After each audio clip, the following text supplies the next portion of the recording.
Welcome to Telugu Quran stories for kids.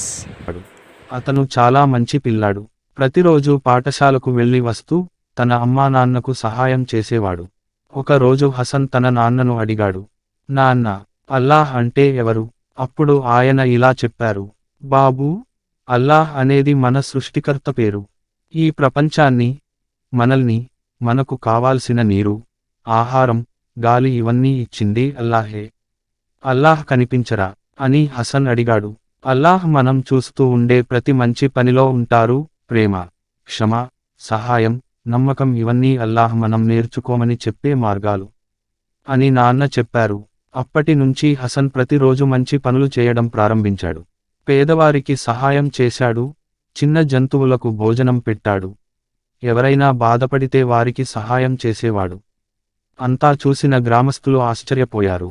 ఇంత మంచి బాబు ఎలా తయారయ్యాడో. అప్పుడు హసన్ నవ్వుతూ అన్నాడు, ఇది అల్లాహ్ చెప్పిన మార్గం.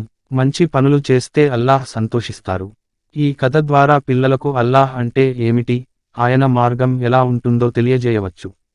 మరిన్ని ఇస్లామిక్ కథలు తెలుగులో కావాలా? చిన్నారుల కోసం లేదా పెద్దల కోసం కావాలనుకుంటున్నావా? Subscribe to my channel, like and share to my channel. ఇంకా మరియే కొనియే వీడియో నాను తీసుకువస్తును.